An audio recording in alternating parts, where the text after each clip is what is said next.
Good morning, everyone. My name is Jim Cook. I'm the Assistant Chief of Police here for Amtrak to provide your safety briefing this morning. For reference, we are at the Hyatt Regency Hotel in New Orleans. Our address here today is 601 Loyola Avenue. We're in Celestine Ballroom number C. In the event of an incident requiring medical attention, we have a number of Amtrak police officers here. Look for somebody in a vest that looks exactly like mine. If somebody needs to call 911 today, it'll be Officer Riggins, you see over by the exit sign. In the event we need an AED, there is one located by Starbucks downstairs. Deputy Chief Joe Patterson by the door there will be the one running out for that. In the event we need to evacuate today, if you can do me a favor, look to your left and look to your right. This is a large group. Make sure when we evacuate, that individual next to you is there when we get to where we're going. There are 2 points of egress on either side. Depending on where we need to go, follow either the Amtrak police officer at that side, and we'll be taking you down around an exit with building security across the street. Once we get to that rally point, again, look for the person to your left or your right. For safety, for folks that are up on the dais today moving about, there are a number of tripping hazards as you come up. Just be very careful as you walk up. There's a big row of cables behind me. Just be mindful of that.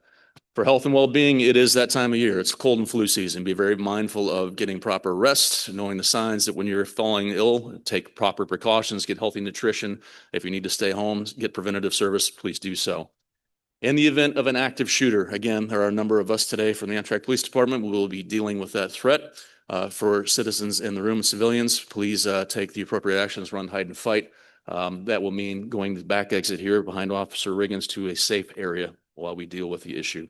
And last but not least, we are in a ever-evolving cybersecurity threat area. If you see any suspicious emails, actions, text messages, make sure you have the opportunity to take care of that. You can do that through the Amtrak system there at 800-772-4367. Thank you very much.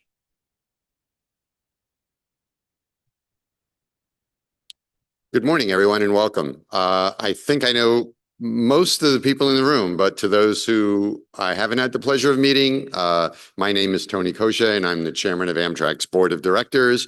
And on behalf of our entire Board of Directors, our executive leadership team, and the more than 22,000 employees of Amtrak, we welcome you to the 2025 Public Board Meeting. We hope everyone is healthy and doing well and getting ready and enjoying the holiday season. The holidays are our favorite time at Amtrak because over the coming weeks, our team has the privilege of reunited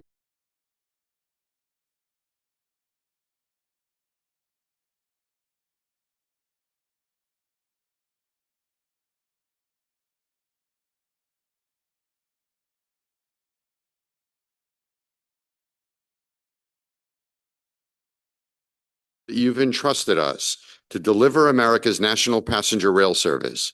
We could not do this without your continued support, and we seek to earn that support every day by providing the safest, most reliable, most efficient service possible. Let me start by reviewing the agenda for today.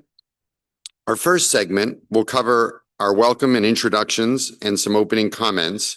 And I'll turn to ask each member of Amtrak's board to introduce themselves and make a few comments themselves. After that, our president, Roger Harris, will welcome everyone and provide his perspective on Amtrak's performance during the last 12 months. Our second segment, members of our executive leadership team will deliver a series of business updates. We'll have 3 presentations, including updates on our financial performance, our commercial operations performance, and an overview of our capital investments with our capital delivery team. This is your opportunity to ask questions, so our final segment will be a question and answer period, and hopefully we can have a dialogue with each of you and understand things that are on your mind. We'll take a combination of in-person questions here in the room, and we'll also take questions from people participating virtually. And hopefully we should wrap all of this up by 12:30. This is our 4th consecutive year of hosting a public board meeting. Let me give you some context for our meeting today. Like all corporations, Amtrak holds regular board meetings throughout the year. In 2022, we started to invite the public to one of those meetings live each year as a way of connecting with those that we serve. This is a great way to update you on our business, as well as to hear directly from you on how we can provide better service. For our 3 previous public board meetings, we gathered in St. Louis, Richmond, Virginia, and Seattle. We've been committed to hosting these meetings across the entire network as much as possible. Today, we're delighted to be joining everyone from New Orleans. We have about 25 or 30 people here in the room with us, as well as another 125 people who I believe are joining us virtually as well. We're grateful to all of you to take time out of your busy schedule to be with us to talk about Amtrak. So why New Orleans? The Gulf Coast is an important region for Amtrak, and New Orleans is a vital hub, especially to our national network. We have more than 180,000 customers travel into and out of New Orleans every year. For a long time, New Orleans has been a touch point for 3 of our long-distance services: the Crescent, which travels between here and New York, the City of New Orleans between here and Chicago, and the Sunset Limited between here and Los Angeles. But the exciting news for 2025 is that we have a new service, the Mardi Gras service. This is a new state-sponsored service running twice daily between New Orleans and Mobile, Alabama, with stops in Mississippi. The new service launched in August, and it's been a big hit. Our initial estimate for ridership in the first year was 71,000 passengers, and we are well on pace to double that. Fantastic news. Roger Harris and the members of our executive leadership team will be up here shortly to provide more detail about Amtrak's performance in 2025, which of course includes the initiation of new service like the Mardi Gras service. In broad terms, I want to say this: demand for Amtrak service is incredibly high. America needs a strong national passenger rail provider. Passenger rail is an essential mode of transportation for millions of Americans, many of whom live in places where bus service is non-existent and where the nearest airport may be 3 hours away or more. And people really like traveling on Amtrak. For the past 54 years, Amtrak has had the privilege to deliver this service across our entire national network. Our company has a unique combination of talent and infrastructure and assets, and we're just getting better year after year. In any business, it takes teamwork to adopt and to navigate through change, and we have a great management team at Amtrak, including my fellow board members who are here with us today. I'd like you to meet them now. You've already heard a little bit about me. I've served on the Amtrak board since 2010, and I've had the privilege of being the chairman since 2013. So now I'm going to turn to introduce our board members, starting with our vice chair, Joel Zabit. Thank you, Tony, and thank everybody for coming. I am the vice chairman. I had once served as the Secretary of Transportation representative on the board, and now I'm here on my own responsibility. I'm especially interested in today's meeting in having a robust discussion and hearing questions from the guests that we have here today. At the end of the day, Amtrak exists to serve the traveling public, and you are the best voices that we have for us on the board to hear from them about what we can do, what we are doing well, and what we can do better. Thanks. Next.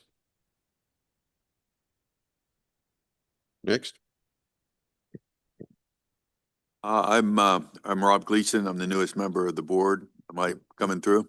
Okay. Newest member of the board. So new that I really am going to be sitting here listening. I've been very impressed with the management team that I've met so far, with my fellow board members. I live in Johnstown, Pennsylvania. Johnstown's on the main line of the Norfolk and Southern. We're served by 2 trains a day, the Pennsylvanian, and we're going to have 2 more next October. So we're very excited about that.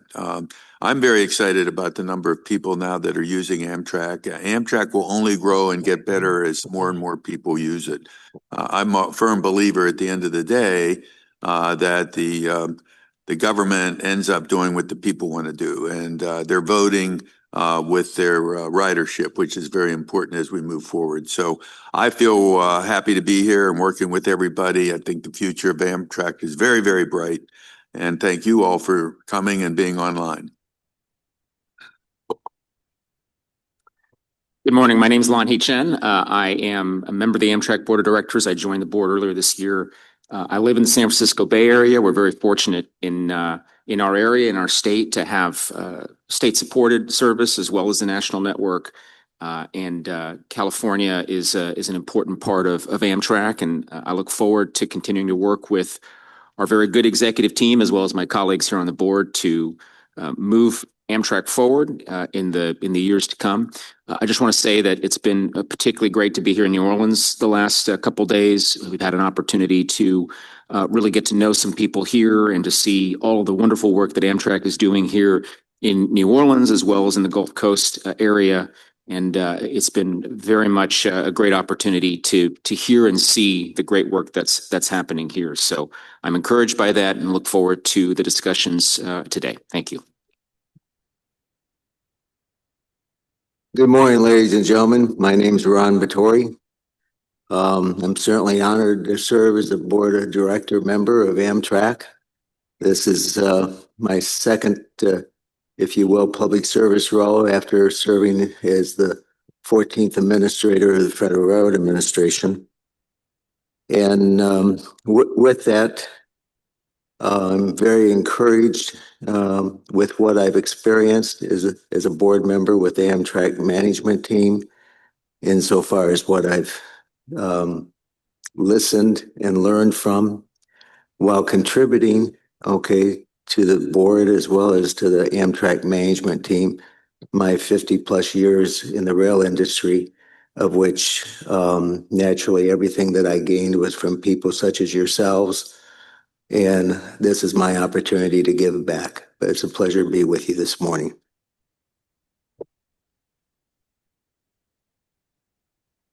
Good morning, everyone. I'm Elaine Clegg. I have been on the board for a year now. I formerly served as city council member in the city of Boise for nearly 20 years and currently serve as the director of the transit system in our region. I've been interested in transportation all my life and have advocated for a return of passenger rail service to my region for many, many years. So it's exciting to serve in a position on this board where I can advocate for that, not just for my region, but for the entire national network. We have, as our new board member, Robert Gleason, noted, a public who is starved for more rail service. And I feel like it's my responsibility as a board member to help our country understand how we can provide that for the people of this country who really want it so badly.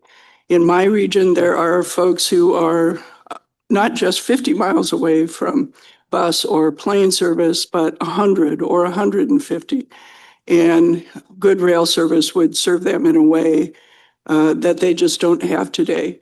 I'm excited that we finally have a full board for the Amtrak board. It's a really great group of people who are working hard from many different points of view to find the way forward for this country. I'm excited to be here today to hear from all of you, your issues, your concerns, the things that you'd like us to work on so that we can carry that forward in the next year. Thank you all for coming. It's great to be here in the Gulf region. Again, I was here for the Mardi Gras opening and look forward to riding it again tomorrow. Thank you. Good morning. I'm Chris Coos. Thank you for being here. Whether you're here in person or virtually, it's important to hear from you about your feelings and thoughts about how Amtrak should perform for your communities. I'm a small business owner and the mayor of Normal, Illinois, which makes me the only normal mayor in the United States.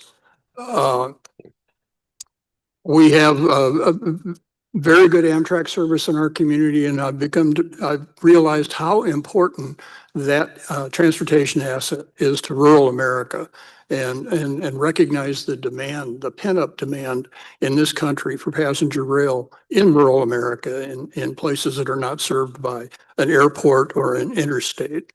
And we are very well aware of that and recognize the demand.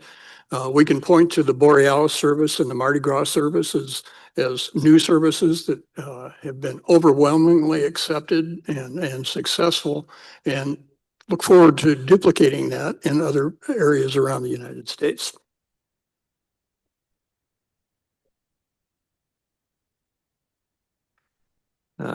Good morning. I'm Kyle Fields, the Chief Counsel of the Federal Railroad Administration. I'm here on behalf of Secretary of Transportation Sean Duffy. I want to pass along the regrets of the primary designee, Deputy Secretary Bradbury, who had to cancel his travel plans to be here because of unavoidable schedule conflicts in Washington. He's a very engaged member of the Amtrak board and very committed to its success. One personal note, I'm particularly gratified to see the Mardi Gras service restored. I'm an alumnus of Senator Roger Wicker's Commerce Committee staff from when he was ranking member. And he and a lot of other people championed that for a long time. So really, really exciting to see that back here. Thank you.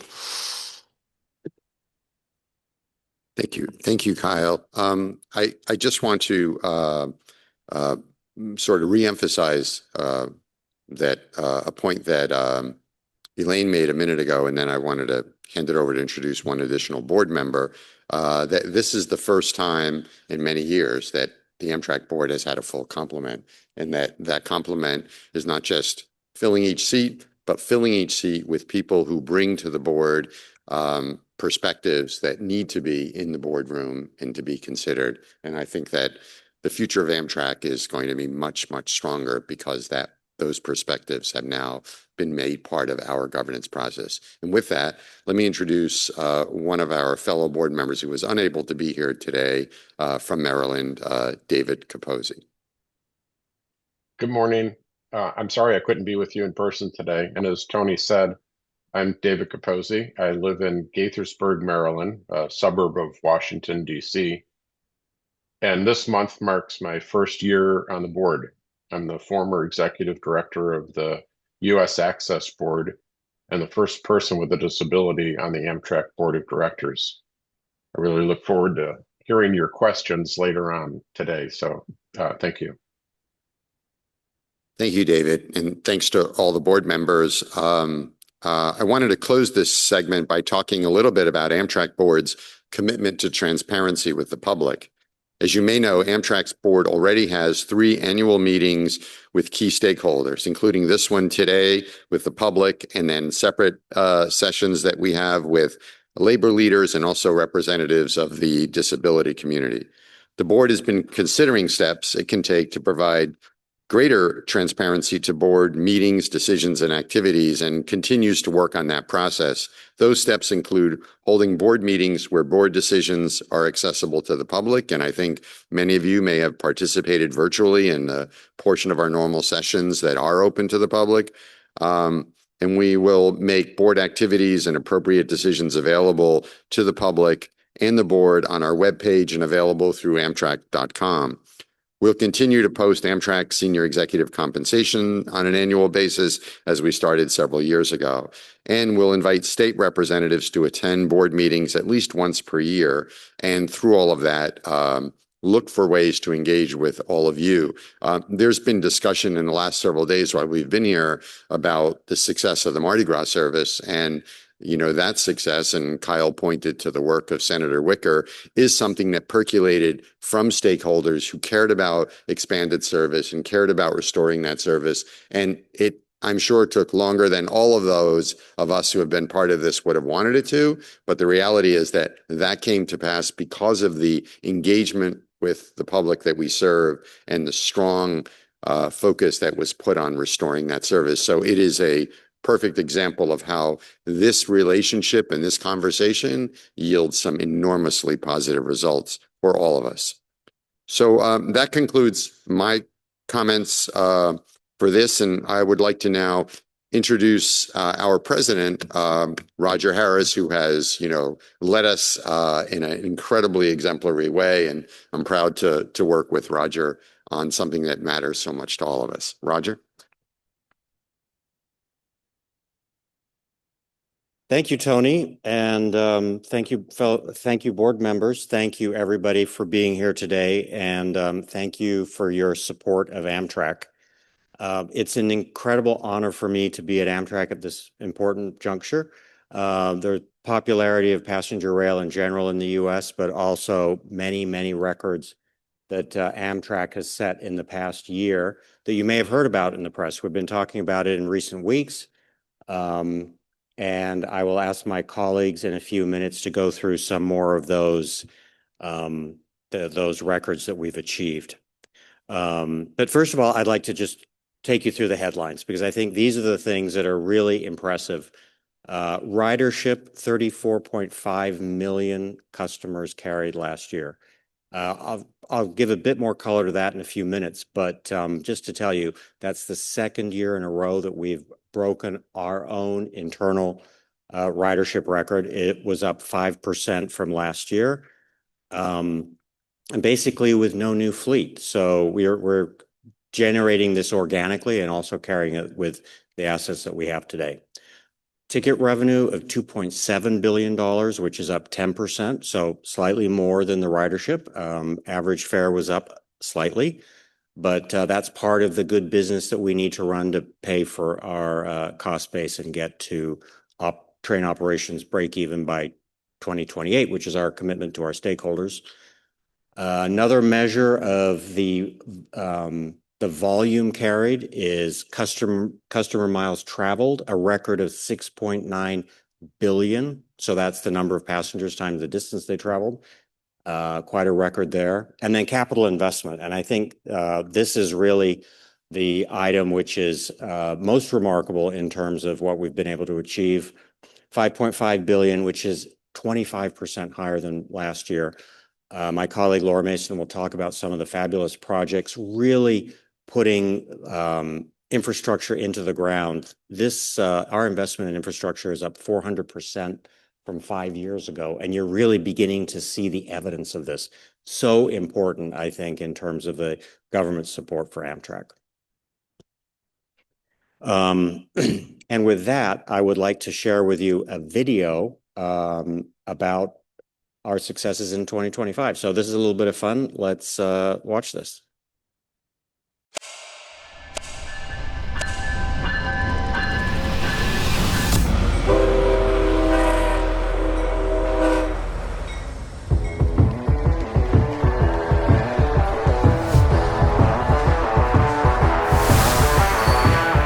Welcome to Amtrak 2.0. There's no question that an entirely new generation has embraced train travel, one that lives up to the promise of safe, reliable, and efficient travel.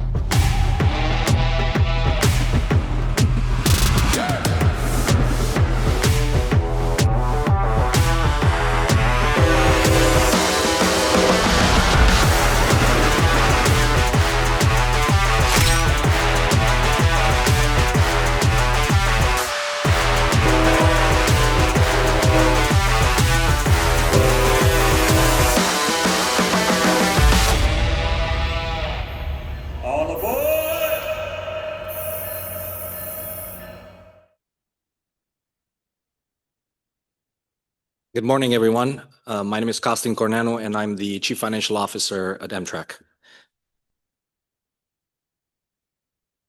Today, we will review our consolidated performance for fiscal year 2025. Please note that results are currently unaudited, and final audited results are expected by calendar year end. For the full fiscal year, we delivered an adjusted operating loss of $598.4 million. With a negative operating margin of 15.1%. These results represent a 15.1% improvement over fiscal year 2024 and a 10.3% improvement over our annual plan, and were driven by strong revenue performance and disciplined management of discretionary costs. Once again, I would like to express my deep appreciation to the entire Amtrak team for their exceptional contributions this year. Thanks to their commitment and execution, we reached several historic milestones, as Roger mentioned. That includes record-breaking revenue, ridership, our highest ever annual capital investment, and the most construction projects advanced in Amtrak's history. We also kept expenses close to plan, adjusted for one-time items, and delivered strong forecasting accuracy, reinforcing our confidence in the business's trajectory. As a result, our adjusted operating loss has improved for the fourth consecutive year. Operationally, we increased capacity by 4.3%, resulting in 1.7 million riders compared to fiscal year 2024. Combined with a 4.4% improvement in ticket yield, we delivered a 9.1% increase in revenue across all of our service lines. Our operational metrics remain strong compared to prior year. RASM, or revenue per available seat mile, improved 4.6% year over year, and CASM, our cost per available seat mile, worsened by only 0.8%, largely driven by non-recurring items. Shifting gears a little bit, preliminary October results are showing we are off to a strong start, with operating results coming in $11 million favorable to our 2026 plan. We are continuing to see strength in ridership and strong pricing despite capacity challenges, which in turn is driving an increase in passenger revenues to start the fiscal year. Moving to our 2025 ending capital spend, we invested $5.5 billion, which is 23.8% higher than fiscal year 2024 and 19.4% lower than our plan. We continue to prioritize our investments and delivered on large-scale projects while improving the state of good repairs of our rail assets. Compared to fiscal year 2024, spending on large-scale construction projects, including bridges, tunnels, tracks, facilities, major stations upgrades, fleet renewal, and ADA compliance, advanced significantly. We remain firmly committed to directing capital investment in support of our long-term strategic priorities. Preliminary October results show continued focus as we start the fiscal year off with $447.9 million spent, and while this is trailing our capital plan, it is a 26% increase to last October. Within our $5.5 billion capital portfolio, our largest spend was in bridges and tunnels, with approximately $1.6 billion dedicated to major infrastructure projects such as BNP Tunnel, East River Tunnel, Connecticut River Bridge, and Hudson River Tunnel. We also invested $1.3 billion to upkeep of core rail assets, including track, catenary, signals, and structural systems to ensure safe and efficient operations. Additional investments advanced key fleet and facilities expansion projects, including Aero, New Acela, and Sunnyside Yard, along with station upgrades, ADA compliance initiatives, and enhancements to customer-facing areas.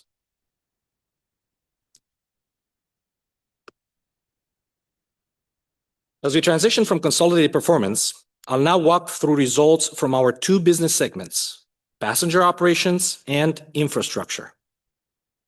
In our passenger business, performance remained strong.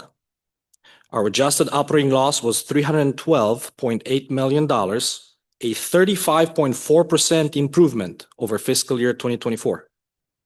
This was driven by increased capacity and ridership, which led to an 8.8% growth in revenue.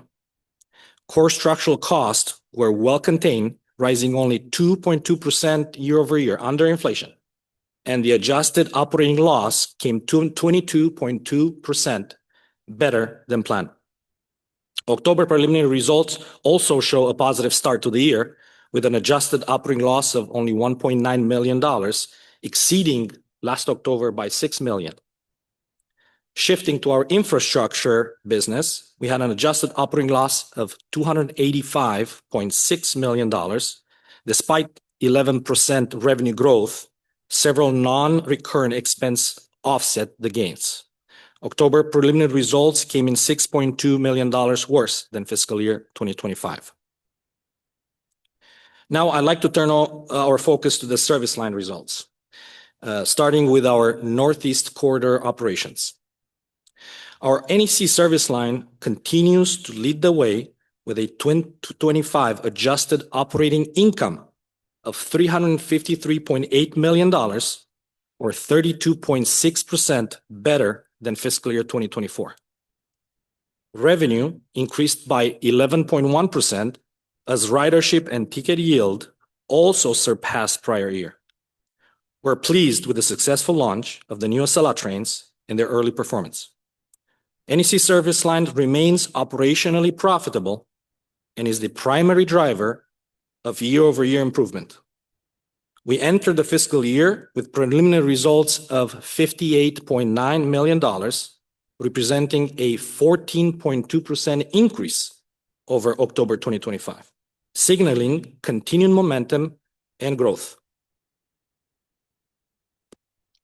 Turning to our state-supported business within the national network, the adjusted operating loss of $230.1 million represents an 8.4% improvement compared to fiscal year 2024. Despite capacity increasing modestly, only 0.3%, higher ridership and improved ticket yield led to a $52.3 million year-over-year revenue increase. October fell short of our expectations with an adjusted operating loss of $21.3 million. Finally, our long-distance business within the national network reported an operating loss of $621.8 million, which is 2.1% better than prior year. We were able to add 8.4% more capacity on the long-distance network, which led to increased ridership and drove 9.5% increase in revenue. Preliminary October results indicate solid progress, with an adjusted operating loss of $45.9 million, that is 9.9% above October 2025. While long distance remains the largest contributor to our operating loss, it continues to fulfill a vital national mission and receives strong congressional support. And with that, I'd like to open it for questions from the board.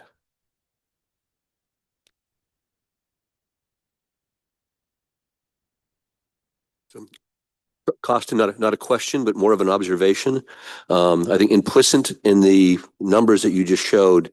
So, you're showing us record ridership, record revenue, and record operating margins. You tripled the revenue increase, tripled that of the costs. And I think one of the things to underscore is all of that happened in an environment where Amtrak had reduced capacity. So we actually had less capacity this year than the year before, which means a large driver of the success has been increased utilization. So on the maintenance side, better and faster turns. And of course, we're just filling more trains because, as was mentioned, more people want to ride them. That's a great success story, but it's also a risk for the future because there's a capacity limit to how much more that we can do with that. And even as we bring the next gen Acelas and the new Arrows on board, once all of those arrive in the system, we still will have less capacity than we started with last year.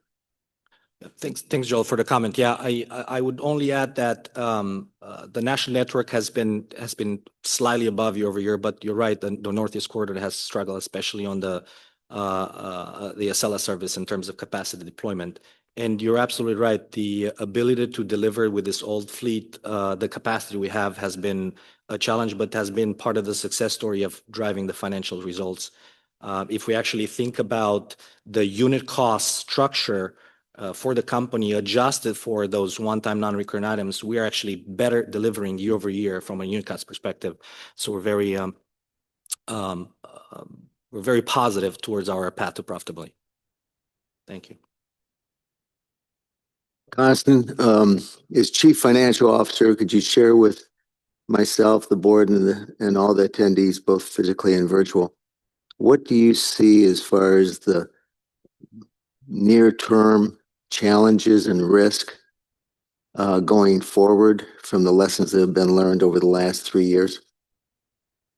Thanks for the question, Ron. I would say that we have a very clear path, at least from a financial standpoint, to deliver train operations profitability by 2028. And as we think about our bottom line results from a profit and loss statement perspective, we have a plan that assumes a very good deployment of capacity over the next 3 years. That means the new Acela product coming in and performing well, the reliability of those older equipment, especially on the Northeast Corridor, that is going to take a while to replace. We have arrows coming in, but the reliability component needs to be solid in order for us to deliver the operating results we need here over the next 3 years. I would say that's in the highest challenges from a P&L perspective from us. Thank you. Mr. Chairman. Costin, thank you. As you note here on this last slide, the long distance service continues to cost the American people money, but also provide a vital service. As we look forward to the future and trying to figure out how to both expand this system at the same time that we continue to be diligent about making sure that we're spending the money that we have as well as possible and serving as many people as possible, breaking even where we can. Tell us what we're going to need to do financially and with equipment to be able to begin a path toward expansion on the long distance system that also keeps an eye on the bottom line. Thanks for the question, Lane. It depends how much time we have because I can go for a couple hours here on this topic. But in a nutshell, look, the long distance is not there to be profitable, and it will actually never be by itself profitable. What we're working on the long distance network is to create an environment to be extremely efficient with our deployment of capacity and cost, to be able to minimize the losses, so we can have the high producing other part of the business offset those losses to become profitable. I do think that it is extremely important over the next several years to continue to improve our efficiency in the long distance network, and obviously continue to find ways to increase ridership. I think that's going to be the main challenge we have here.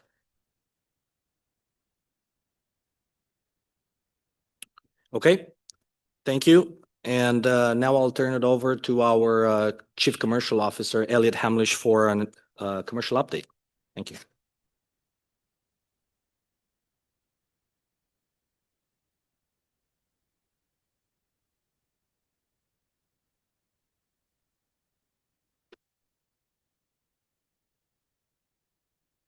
All right. Good morning, New Orleans. Nice to see everybody. All right. Let's jump in. Great.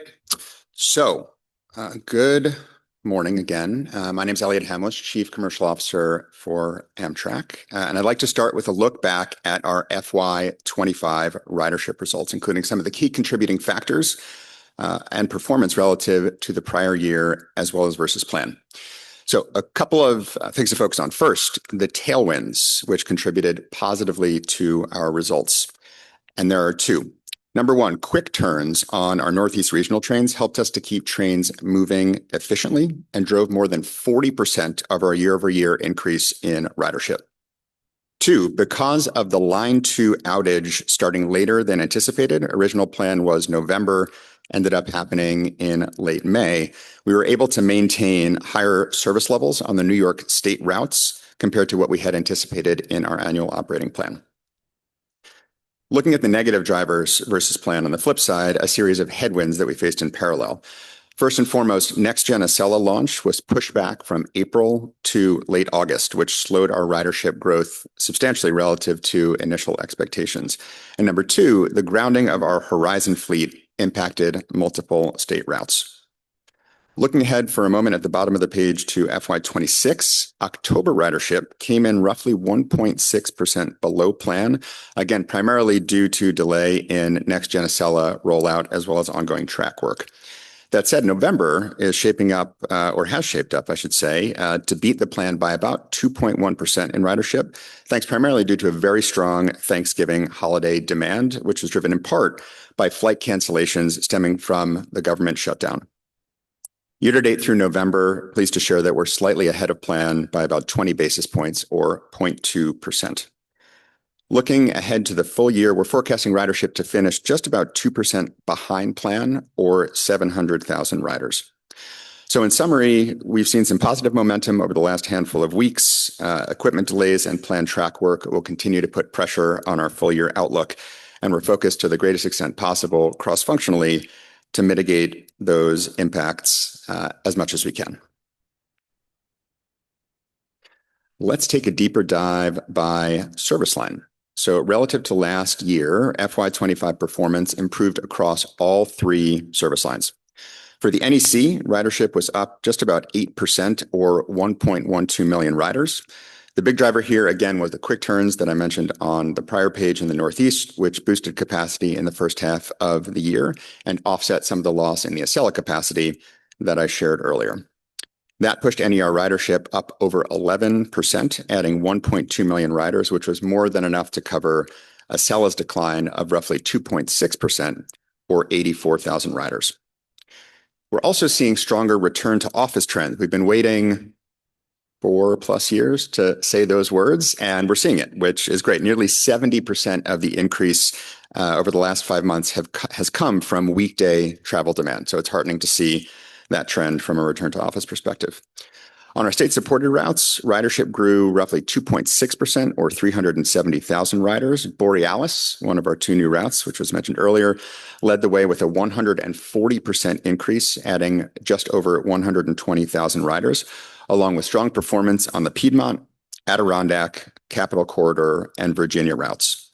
Borealis alone accounted for a third of the year-over-year increase across all state routes. LD, or long distance ridership, was up about 4.2% or just shy of, 180,000 riders, driven by a 7.3% increase in capacity. These riders also traveled farther, which pushed passenger miles up by that same 7.3%.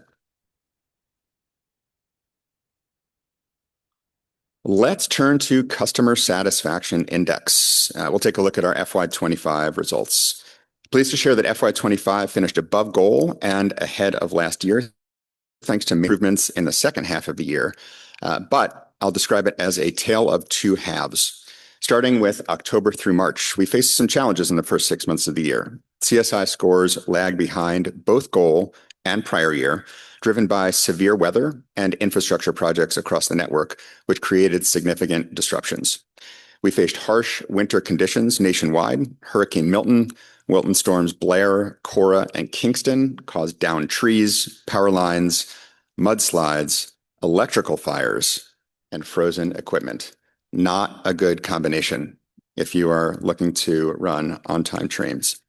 You'll hear more about that shortly from my colleague, Gary. All of this hurt our on-time performance and, in turn, CSI. On top of that, track work and construction projects across the system led to unreliable schedules, bus bridges, and reduced train capacity.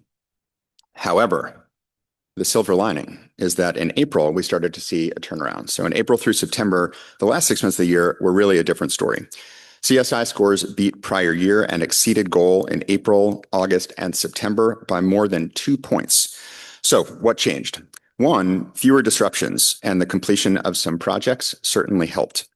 But the real driver was service enhancements focused on the customer experience. Wi-Fi, my colleague Christian, sitting up here, who runs our DT department, has done a wonderful job enhancing Wi-Fi across our system, including on the rollout of our next-gen Acela fleet. Fare Protect expansion and better communication during those delays and disruptions also supported increases in our CSI. And finally, helpful staff interactions, which are supported by a substantial rollout in training across our customer service and conductor populations, also helped to improve CSI scores in the second half of the year. All of that, I should mention, set the stage for a great FY26 ahead. Taking a bit of a deep dive on CSI by service line. For the NEC, we finished the year slightly ahead of plan, up about 0.5 point and 0.8 points above last year. Acela was the main drag on CSI for the year, down about 2 points year over year and roughly 2.2 points versus plan. Lots of excitement about next-gen Acela launch did help lift scores in September, but it wasn't enough to offset underperformance earlier in the year. On state-supported, our routes continued to outperform both plan and versus prior year. Pacific Surfliner, Cascades, and San Joaquin's, which has recently been rebranded as the Gold Runner, were the biggest contributors. High on-time performance across our California routes, thanks to completed track work, plus better Wi-Fi and food and beverage, helped to lift CSI scores toward the end of the year. Our long distance routes also finished strong, beating both plan and prior year. The Crescent, Coast Starlight, Palmetto, and California Zephyr led the way.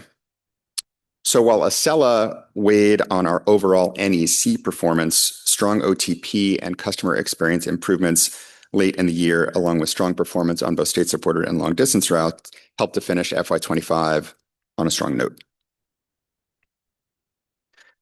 Before we wrap up CSI, just a couple of slides to go. I want to take a look back at CSI trends over time.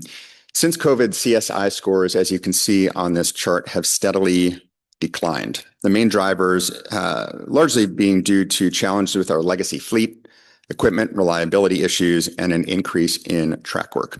Together, these factors created significant headwinds for on-time performance, which we know is the primary contributor to customer satisfaction. At the same time, rider expectations have shifted. During the pandemic, customers got used to less crowded cabins. Now, as we hit record ridership 2 years in a row, to Roger's earlier point, these conditions are rare, and that has changed how customers perceive their experience aboard our trains. So as we turn the corner, FY25, the good news is that we have reversed the downward trend, and you can see that we've moved from 78.0 to 78.1. So a slight increase, but we'll take it relative to the downward trends that we saw. And this really gives us great confidence heading into FY26 that as we continue to work cross-functionally to tackle some of the issues that we've identified, we'll continue to see great success and an improvement in our customer satisfaction index. All right, last slide from me before I hand it over to Gary. I want to take just a moment to share how we're thinking about CSI moving forward, which is a bit different than we've contemplated it in the past. So why does this matter? And a bit of context. So historically, CSI scores have reflected satisfaction across all customers. It's been an average, right? So what does the average customer think? We've certainly looked at it on a service line by service line basis, but overall, we've looked at an average score. What we know is that there's an 89% correlation between on-time performance and CSI, right? So when trains are late, customers generally aren't happy, and we see many of the other components of CSI also suffer as a result. When trains are on time, magically, customers like a lot of the other things about their experience aboard our trains. So we have introduced a new measure, a new way to think about CSI, which we call Blue Sky CSI. And on the other side, non-blue sky CSI. You can see our goals between the two for this year, and I'll take just a moment to share with you what the distinction is between the two. The intent really is to help us identify what we can take action on when trains are on time versus when trains are delayed. So for Blue Sky, we're focused on opportunities under the most ideal operating conditions, when trains leave the station within 5 minutes of their scheduled departure time and arrive within 5 minutes of their scheduled arrival time. This applies to about 37% of riders system-wide. And what matters to customers when their trains are on time are things like cabin comfort, hospitality, interactions, and engagement with customer service, and cleanliness. Things like Wi-Fi and food and beverage matter much more to these customers than those customers on delayed trains, where the thing that's most top of mind is, I'd like to get where I'm going on time. So on the flip side, we look at non-blue sky CSI. This is everybody else, right? So the 63% that don't fall into the blue sky scenarios, customers who experience delays. For these customers, on-time performance really dominates satisfaction. But when we zoom in, we see other things that matter as well. Things like effective train status communication, let me know where I am, when I'm going to be there, and what I can expect. And helpful staff interactions, right? So engaging with folks with a smile that are there to be able to offer their support. So by separating CSI into these two, blue sky versus non-blue sky, it enables us to be more action-oriented and focused on what we can do in either on-time or delayed scenarios. With that, I will hand over to Gary Williams, and I will be available after Gary's comments to take questions along with Gary. Thank you.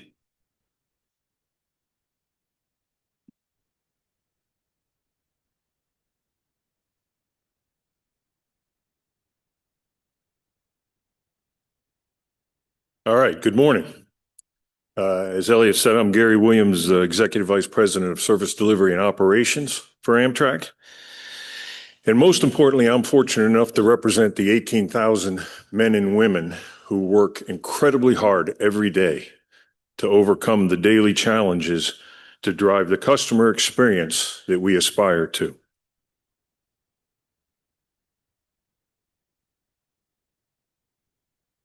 Excuse me, got ahead of myself. Historical. So historical perspective on customer on-time performance. As you can see here, we ended the year 1.4 points unfavorable year over year, 2.5 points unfavorable to goal. Freight train interference remains the single greatest individual source of delay across the network, and we continue to face challenges maintaining on-time performance in high heat of summer. However, two areas within our control that took an increasing toll on on-time performance in fiscal year 25 are first, major project work on the NEC. We saw a 22% increase in scheduled work delays this in 25 versus 24.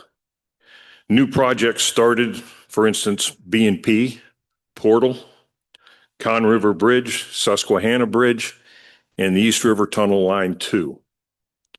This impacted Acela, Northeast Regional, and Keystone service this year versus last year. Impacted Acela by 2 points, 1 point on the regionals, and 6 points on the Keystones. The second area within our control, aging fleet.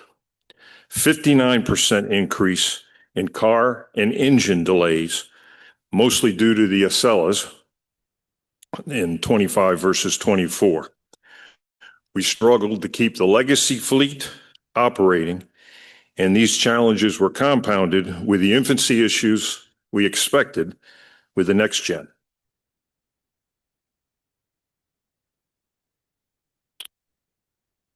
By service line, our best performing trains by service line, we saw the Springfield shuttles on-time performance during 25 at 85%. The Capital Corridor was the highest state supported at 88%, followed by the local Mardi Gras at 88% and Hiawatha at 86%. The Crescent was the highest performing long distance service at 75%, with the Lakeshore a few points behind at 71%. Our opportunities, the Northeast Regional Tidewater Services, Richmond News, Norfolk was at 68%. Our Lincoln, Missouri service at 46% and a Heartland Flyer at 52%. Those are state services. And then, of course, long distance, our Floridian at 27% and Southwest Chief at 33%.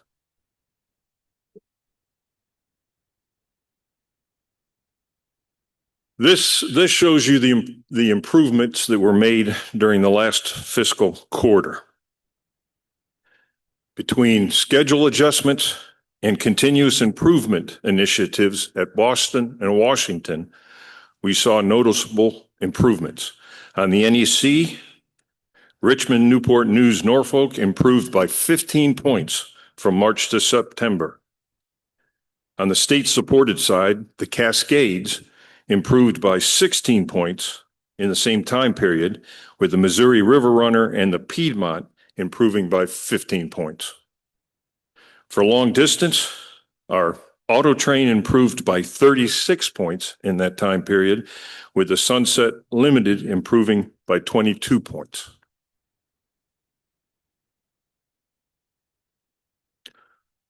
On the host railroad responsible delays, CPKC was best performing Class 1 host in fiscal year 25, recording 792 delay minutes per 10,000 train miles. Although that was a 16% increase from fiscal year 24. Norfolk Southern was the second best performing host in fiscal year 25, narrowly missing the top spot. recording 797 minutes, which was a 24% improvement from the prior year.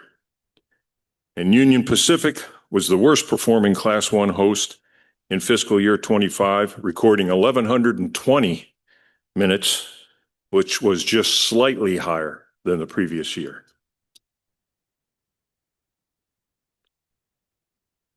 And finally, with the customer train consist fulfillment, as you can see, we hovered around the 91%. The tight fleet drove that with the missing Amfleet coach on Northeast Regionals, the Venture coach missing or replaced by other cars, and the Viewliner dining car swapped with the Amfleet Lounge. So at this point in time, I'll bring Elliot back up and we'll take any questions from the board.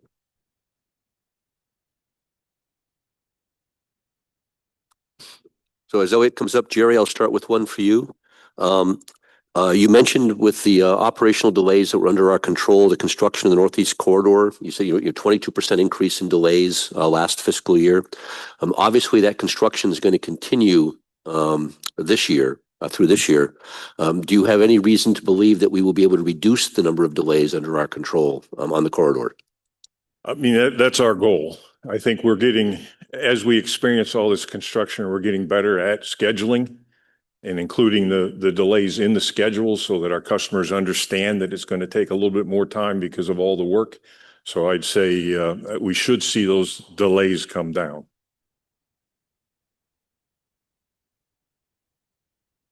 Gary, as Chief Operating Officer, why don't you share with the attendees and characterize how you feel about the 18,000 people that make and break, if you will, Amtrak every day from a safety and service perspective? That's a great point, Ron, and that's why I mentioned it at the beginning. We have an absolutely incredible group of employees that, again, if I'm very familiar with the challenges they face on a day-to-day basis, whether it's the aging legacy equipment, again, the infancy issues we've got on the new equipment, the weather, there's all sorts of issues that they face, sometimes from the passengers themselves. But when I get customer complaints and I get them regarding the aging equipment, the specific meals, things like that, the letter or the complaint is always ended by, "But we love your people." And if I couldn't keep track of the number of times I see that on the complaints. So again, what we strive with our customer experience, that even if there's situations that happen, some beyond our control, hit a car, hit a trespasser, things like that, those are significant delays that the customer is going to take. Our people overcome that and still drive a tremendous customer experience. Thank you.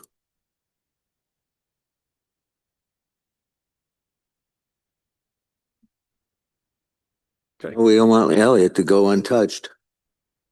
Elliot, with the year-over-year ridership growth, perhaps maybe you could share with the group geographically where you see capacity constraints as far as further ridership growth because of availability of equipment, not frequency of train? The short answer is we see it almost everywhere, right? So we can certainly use increased capacity really across the board. Where we see much of our constraint is in the Northeast. And so the introduction of our next gen Acela trains, which is going to increase Acela capacity by 50%, will essentially be the key contributor to our FY26 results. Even with that increase in Acela capacity, we will still be capacity constrained in the Northeast. And so our numbers tell us that we've got ample opportunity for continued growth there. So while we're heartened to see the new fleet coming on board over the next handful of months, we'll continue to seek opportunities for capacity expansion in the Northeast. Thank you.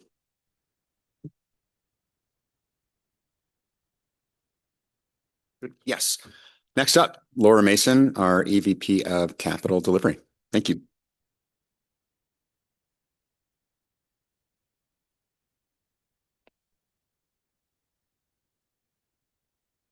I'm quite a bit shorter than my colleagues. Good morning, everyone. It's my pleasure to be here and give you an update on our projects. We have a fantastic amount of work going on right now at Amtrak.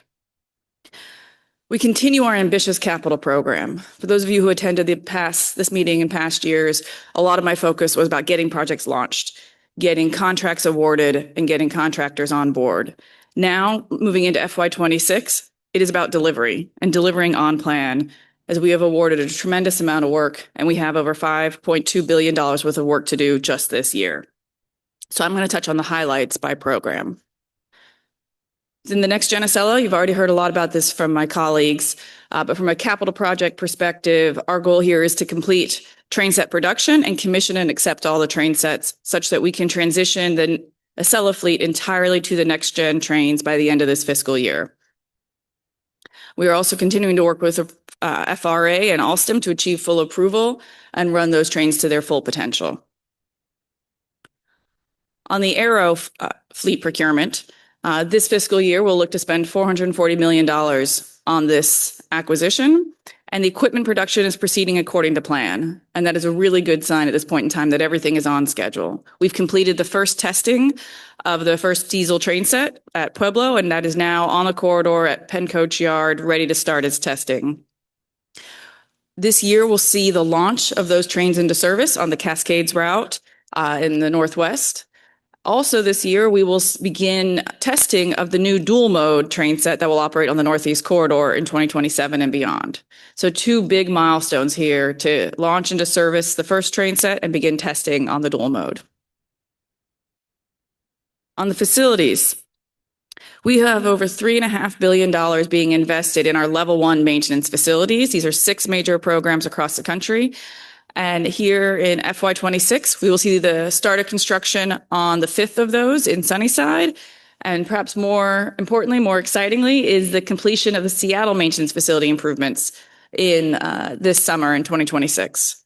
We also have 16 facilities that we call our level 2, so lower level maintenance facilities, planning underway, and we'll start delivery of those in 2027 and beyond. We are also working on conceptual design for facility enhancements to support the new long-distance fleets. The long-distance fleet replacement program is still in procurement, so I won't touch on that other than to say that we are working collaboratively with the FRA to determine how to best move that program forward in light of current funding constraints, some cost realities, as well as feedback and risk considerations raised by the car builders during the RFP process. And we hope to have more for you on that in the spring.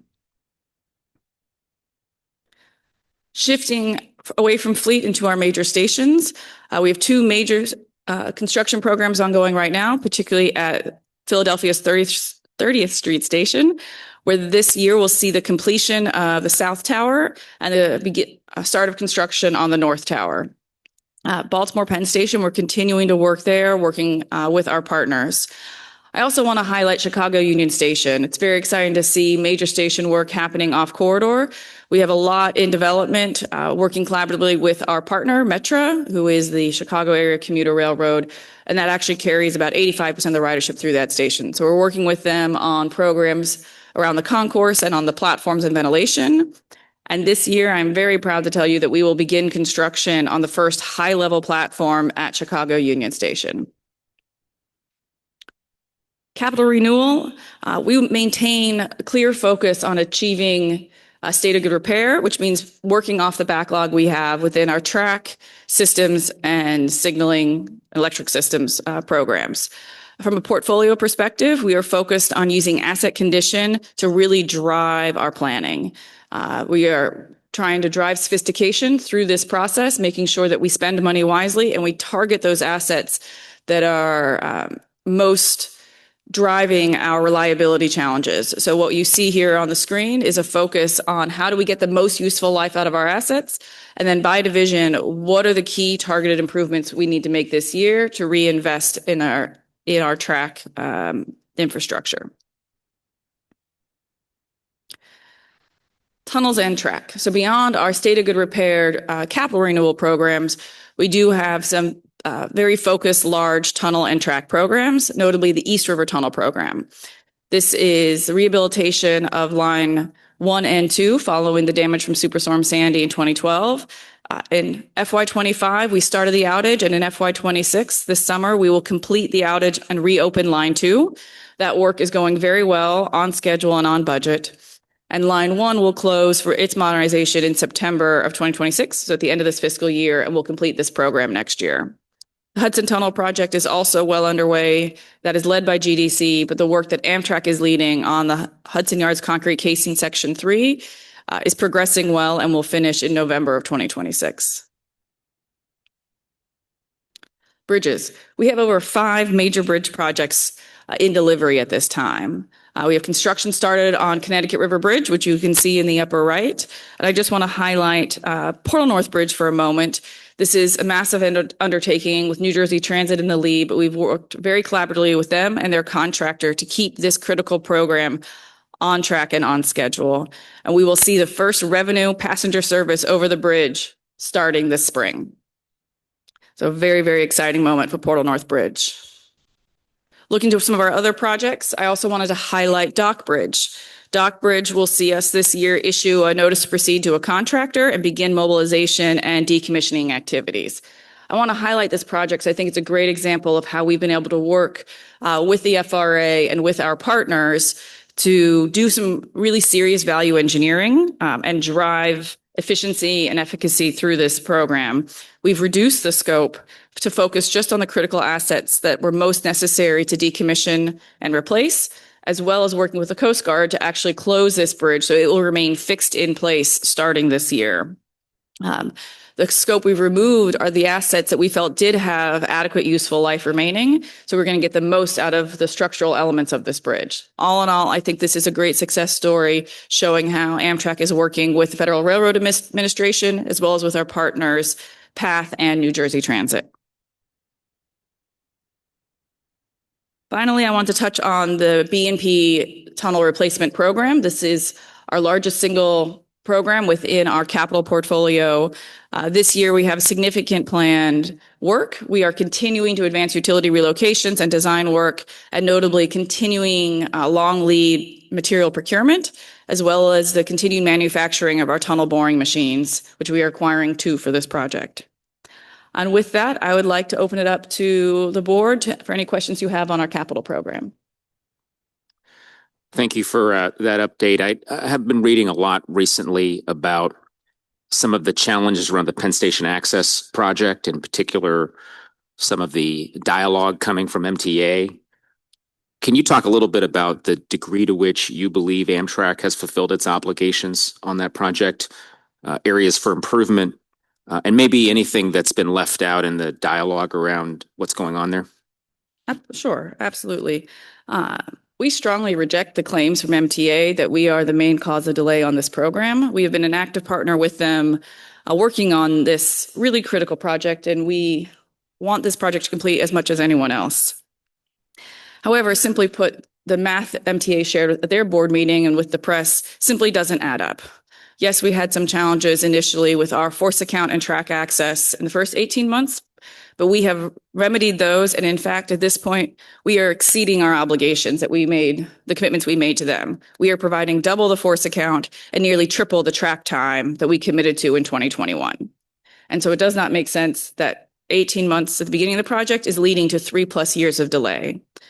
There are many issues happening on this project, and I won't go into all of them, but I think to answer your question, we are meeting our obligations, we are exceeding them, and the core issue here is that the contractor has never respected the force account commitment, those obligations we made in 2021, the contractor has never committed to and never taken seriously, which has led to an unrealistic schedule. The path forward here, I will share that we are having constructive, active dialogue with MTA and the contractor about how to get this project back on track. And the path forward here is for them to bring forward real solutions. As I said, we've doubled our force account commitment, we've tripled our track time, and we need them to come forward with real solutions that actually recognize Amtrak's obligation to also operate the Northeast Corridor safely, reliably, and efficiently. So we've met those.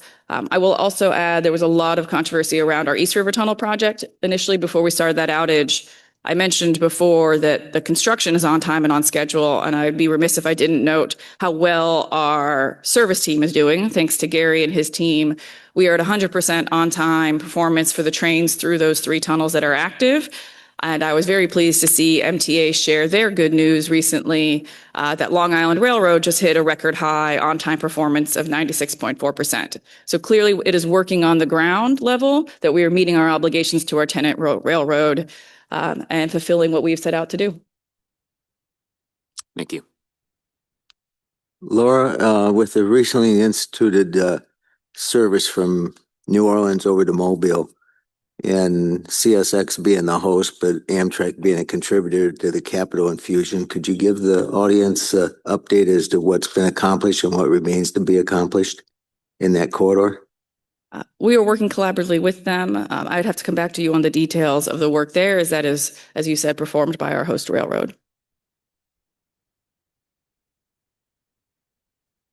And Laura, a big picture question for you.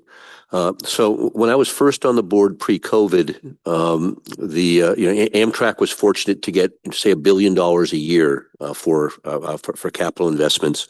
We're doing $5.5 billion this year. We're looking to ramp up to roughly $8-9 billion the next few years for projects. That would make Amtrak one of the largest construction companies in the country. What challenges does this rapid growth in the number of projects that we are doing at any one time, just in terms of staffing up your department and in executing projects? What are the biggest challenges for you? So I think the biggest challenge initially was hiring, both within my department, bringing in a cross-section of people who had experience, not just on the owner side as railroaders, but also in design and in construction. We hired about half of the team within capital delivery was hired externally, and the other half was promotions from within. But from those that came from the outside, we were pretty intentional about bringing in roughly a third of them with contractor side experience so that we could be better positioned with these contractors to negotiate quickly, fairly, and get to successful project delivery.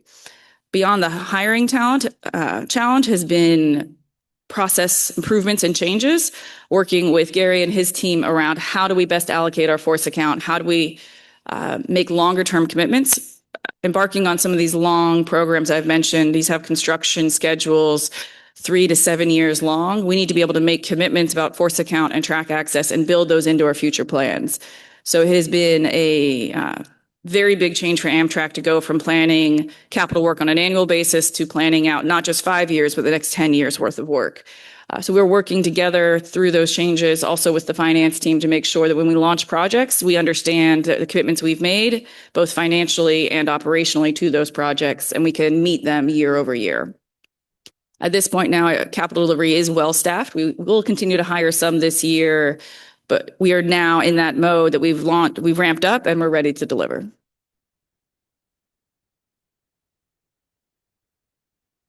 Right. If there are no further questions, I will turn it over to Roger.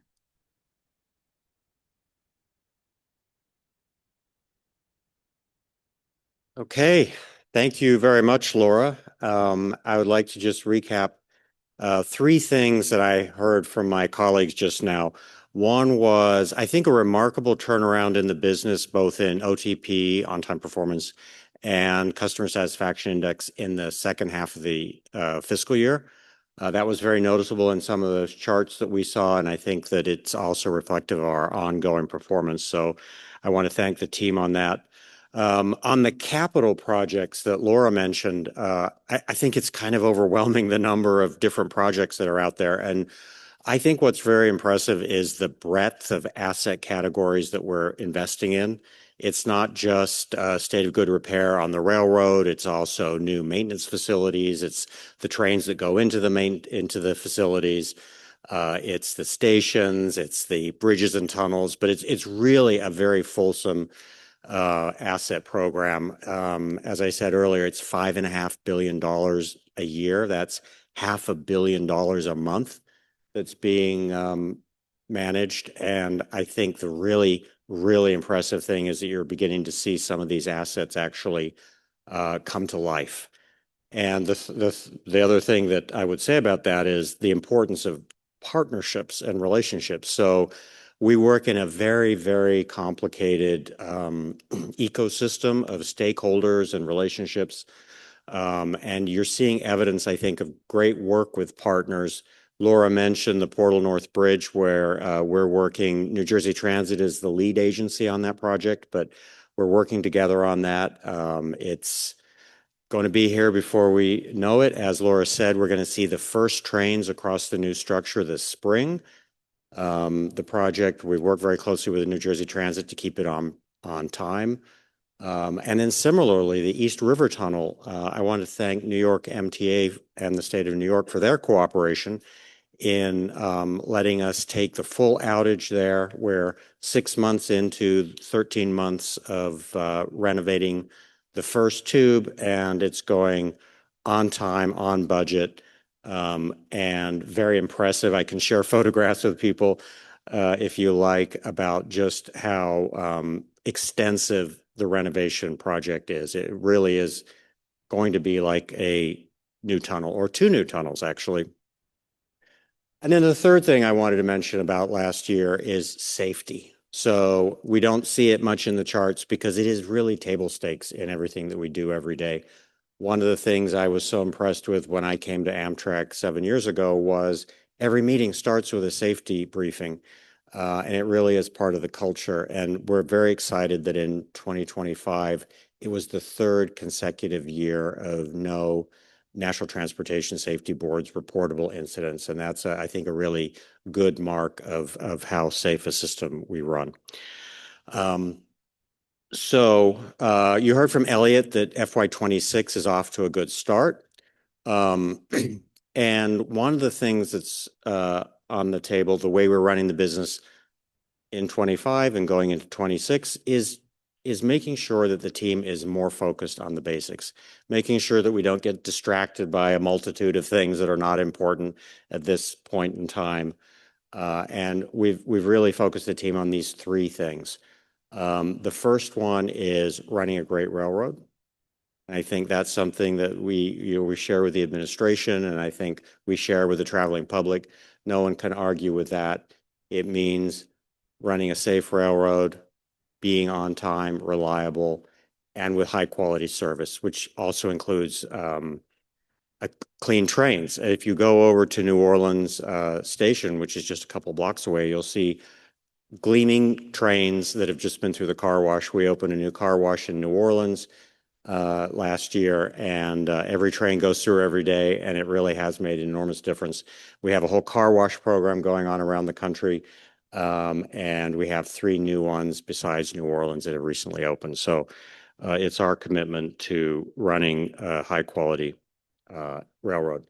Laura talked about the capital delivery projects. That's the second feature here, building for the future. It's about being good stewards of the money that's been entrusted to us to invest in infrastructure. And I think you saw that we're making really good progress in that regard. And then thirdly, delivering business results. Costin talked about that. That's really, we had a 15% improvement in adjusted operating income last year. We're on path to achieving break-even operations in our train operations by 2028. That's our commitment to our stakeholders, and we're well on the path to achieve that. But that is the outcome of running a great railroad. If we run the trains every day, they're on time, the passengers buy tickets, the revenue is returned, cost control, and that's how we're going to achieve our return to break even by 2028. So I want to share with you a slide here that I think kind of explains in graphic terms what's been going on with the recovery of Amtrak. And what I think is very important here is that to a certain extent, for the decade prior to COVID, for want of a better term, Amtrak's volumes had been fairly static in the 31 million riders a year. We got to a little bit more than that, 32.5 in 2019, as we got more creative with pricing, to be honest with you. We were starting to see a bit of growth. And then, of course, we had this catastrophic fall as the entire global community did with COVID, and we lost 97% of our ridership at our low point. But we've been coming back. We've been coming back stronger. In 2024, we broke the previous all-time record for ridership, which had been in 2019. We broke that last year. We broke it again this year. And as some of our colleagues said here, and Joel brought up the point about limited fleet, we've actually been able to do this with fewer seats in the network. So we had the retirement of the Talgo 6 trains, which people might forget about. That was a number of years ago, but that was since 2019.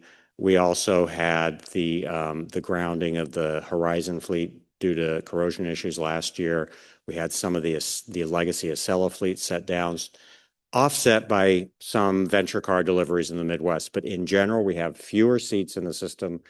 And what you're seeing here in growth into 2025 and our projections, which we're on track for 2026, really are about strong market demand, strong demand for the Amtrak product, and a tremendous amount of work by the operations team to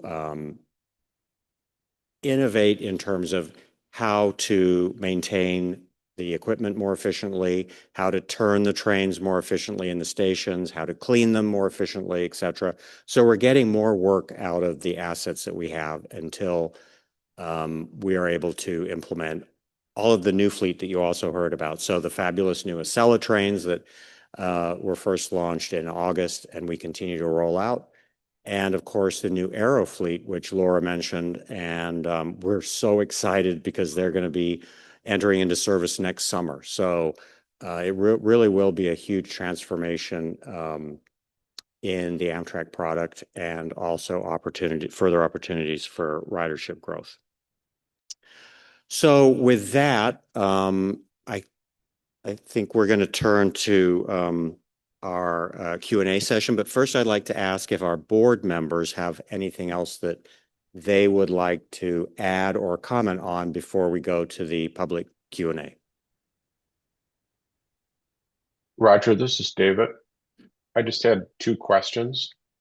So the next gen Acela's onboard information system provides real-time information to passengers through displays and announcements, including the train's location and estimated arrival times.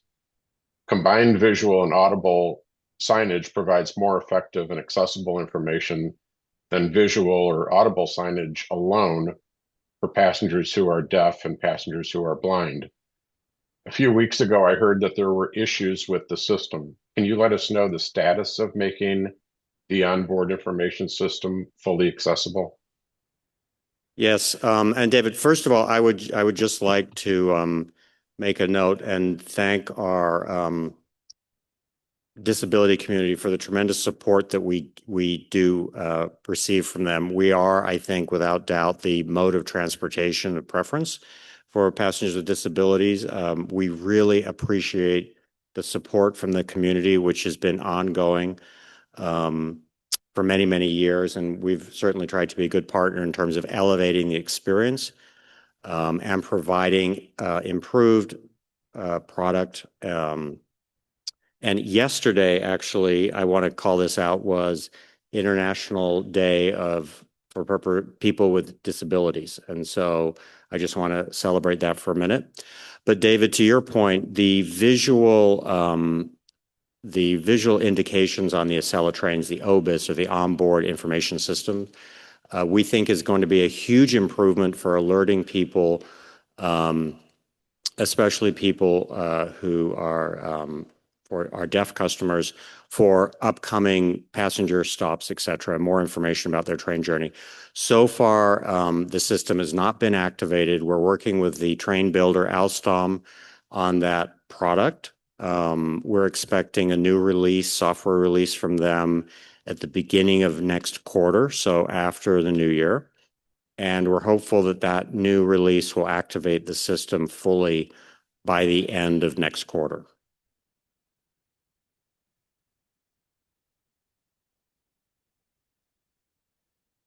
I'm sorry, David, we can't hear you. Sorry. Sorry. In the past, we set a goal of achieving full accessibility by 2029 in the stations we have ADA responsibility for. Can you brief us on the current status of the station accessibility program and confirm if we're still on track to meet the 2029 goal? Yeah, absolutely. So yes, I can confirm that we're on track for achieving that target in 2029. One of the big records that we had last year was we invested almost $200 million in station and accessibility improvements throughout the network on that journey towards 2029. And in 2026, we expect to invest $300 million on station accessibility improvements. We have 151 stations that we're responsible for that are fully accessible, another 48 with all but the platforms. The platforms generally take a bit longer because they take a lot of coordination with the active railroads. But so we have 199 stations in various degrees of compliance. And then we have 70 active projects under construction in the coming fiscal year. So there's a lot of activity going on. I know 2029 sounds like a long time from now, but there's a tremendous amount of work that's required to achieve compliance. And I think from hearing those numbers and other facts that I just shared with you, you appreciate the amount of work that's going on. Thank you. You're welcome. And with that, I will turn it to John Shea, who is going to facilitate the public Q&A session. Roger, thank you very much. I'm with the corporate communications team. It's my pleasure to help moderate the Q&A today. At this time, I'd like to invite anyone in the room here who'd like to ask a question of Roger, or Tony, or the board to please step up. We have a microphone here in the center aisle, and we'll take questions here on a first come, first served basis. Also, we have a lot of questions that are being asked online. So what we'll do here is we'll take a combination of in-person questions and we'll ask some questions that people are asking online. We'll get to as many questions as we can, and we'll adjourn the meeting promptly at 12:30. If we cannot answer your question during the meeting, we will follow up with a written answer as soon as possible after the meeting. So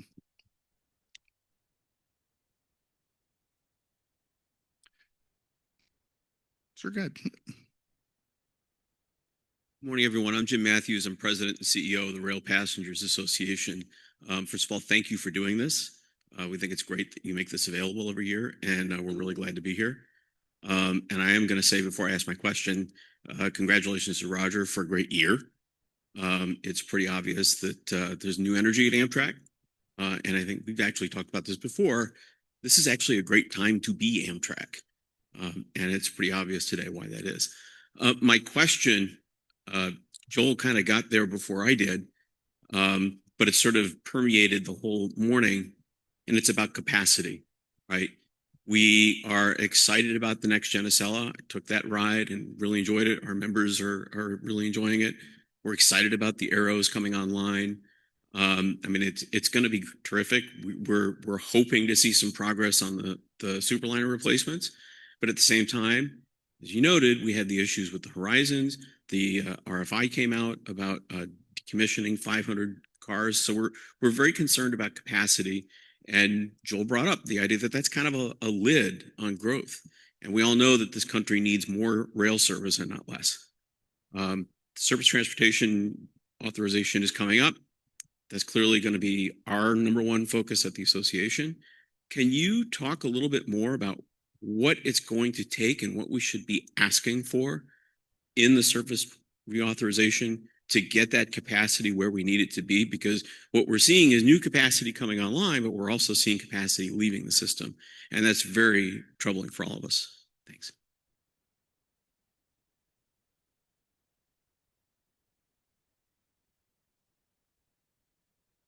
Well, let me say this, Jim, thank you very much for the question and thank you for the compliments.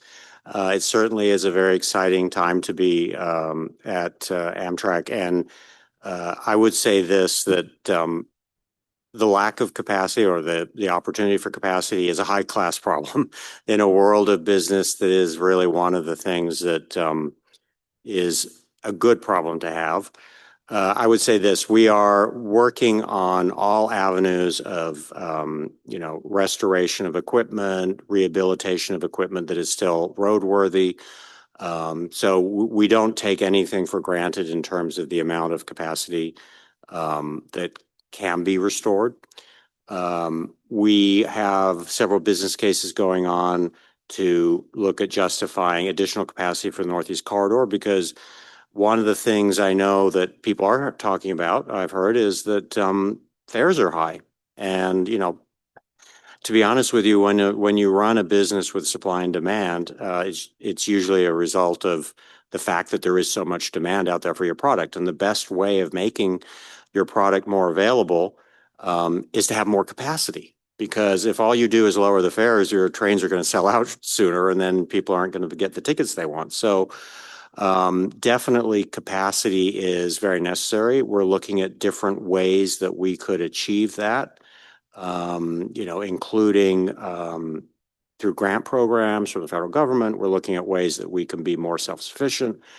But I think that we need to be able to look at a very broad set of solutions to find that capacity, including working with the car builders as well. So I see several car builders here in the audience, and we love to have the support from them. But this is something that we all have to kind of work on together, and I don't think there's going to be one single solution. Jim, thanks for being here. Thanks for the question. For those of you in the audience who maybe aren't as aware, the dearth of rolling stock and new production of rolling stock is really a challenge, I think, for the whole country. It's not just in railroads, it's also in transit and other public services. As a board member and the new chair of the Government Relations Committee, I can tell you that I'm keenly interested in figuring out what the path forward is on this. I don't think that Amtrak does this alone. I think we only do it with you, our partners. And I'm willing to sit down at the table, roll up my sleeves, get my elbows dirty, and work together to figure out what's the best solution that we can all work on. Each of us with our own role to make this happen. I think key to it will be going to Congress with hopefully a joint request on what it will take over the next 5-10 years to begin building the capacity we need while we restore the cars that can be restored, so that we can continue to move forward within those 5 or 10 years and not just stagnate. And I look forward to that. We have a big reauthorization coming up, and we should be asking for enough funding to begin the process of building the car fleet back up.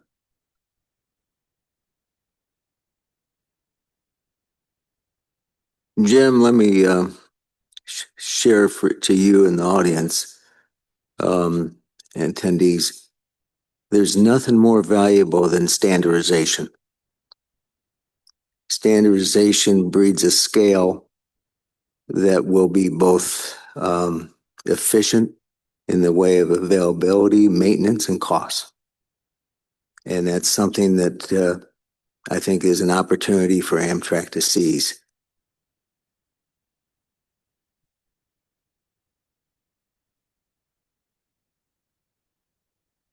Good morning. I'm Scott Spencer, Chief Operating Officer for Ameristar Rail, and I'm pleased to be here in New Orleans to hear the continued success and vision Amtrak has achieved and its opportunities for the future. As many may know, I stand before you to offer opportunity for additional success for Amtrak with the opportunity for the largest private sector investment ever in Amtrak. And we do that by driving innovation in 5 key areas: service, marketing, technology, the organization, and safety. And to build on the points that the administrator just mentioned on standardization, one of the key initiatives that we've had that's attracted the opportunity for this private investment is to standardize the Northeast Corridor with a standard high-speed fleet. As you know, we've talked about rebranding the next-gen Acela as the Liberty Liner 250, honoring our nation's 250th birthday and the first passenger train in America to exceed 250 kilometers an hour, offering triple class service of coach, business, and first class on every train. So we always hear the question, wow, why doesn't America have the fastest trains in the world? We know the infrastructure challenges on that. But we shouldn't be the only country in the world that does not allow coach passengers to ride high-speed rail. And so with that, we would achieve significant efficiencies with the standardization instead of running two different fleets, two different speeds, two different maintenance requirements. So before I get to my question, I'll point out why the opportunity for private sector investment has been attracted with our initiative. We certainly commend Amtrak's record ridership on the Northeast Corridor alone, over 15 million passengers. But what may not be realized is the significant business opportunity above it, because it represents only a single-digit market share when you look at the US DOT's National Household Travel Survey for travel. So what it means is there is a lot more business, and as President Harris mentioned, capacity is a huge constraint for attracting that business. But we know it can be achieved. We shared with you this week the service plan that we put together with the Liberty Liner 250 that would create the largest increase in service ever in the Northeast Corridor, over 35% next year, over 20% in seating capacity that could be achieved. And I've also shared with everyone one of the ways to utilize that additional capacity in a great way to celebrate our nation's birthday next year is a Freedom Pass that would allow the coach passengers who are riding on high-speed trains for the first time in America to have unlimited travel, 7 days of unlimited travel for just $250. So with that, I'll get to my question. We also have innovations with the long-distance fleet replacement with a very innovative solution for accessibility by having a standard, to the point of the administrator, the standard nationwide long-distance fleet that would be accessible also with private financing. So the question I would like to ask the board, would the board and Amtrak be interested to explore a privately funded partnership with Ameristar Rail, which actually would help Amtrak in its success, both politically and with the passengers in its future?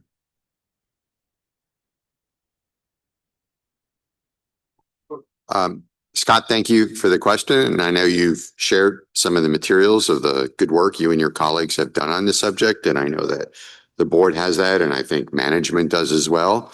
I can't answer your question directly, as you might expect, because it's obviously a much more complex issue. But what I can say is that I think I speak for the entire board in saying that we are very open to fully exploring how the actually very favorable place we find ourselves in, which is that we're in a business where there's incredible demand and great interest in lots of quarters.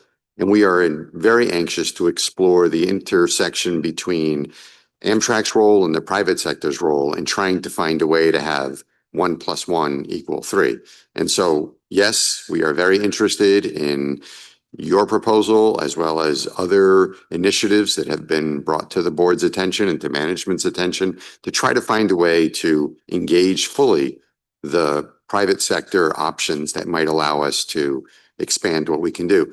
It's as Roger said, it is a great problem to have.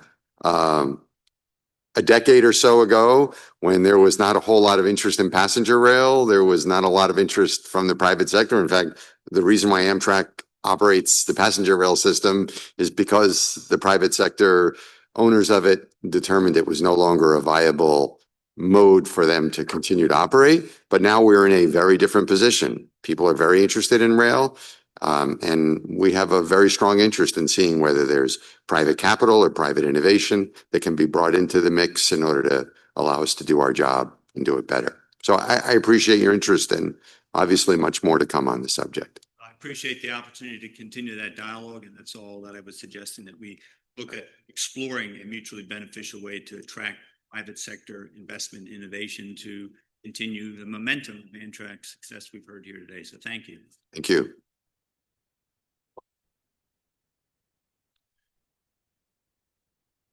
Thank you. We have a question online regarding the Miami Intermodal Center. Can Amtrak clarify the relocation plan for the Hialeah terminus? What additional steps need to be taken by Amtrak to permit completion of this improvement?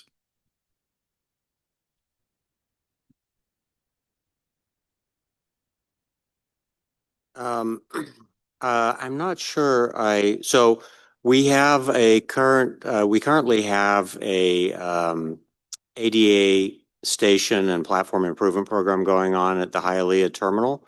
And that is in the design phase, I think, at the moment, if not construction already. So that is where we've determined the long distance service will continue to operate. And if we are able to operate state supported service in the future, then we would be looking at whether or not we could operate at the Miami Intermodal facility at the airport. This gentleman here has been patiently trying. Thank you. It's an honor to be here. I'm Knox Ross. I'm chairman of the Southern Rail Commission. Some of you Mr. Vittori, good to see you again. You've always been very patient with us as the FRA administrator. Kyle, an old friend, Mr. President, I appreciate you, and Elaine and others.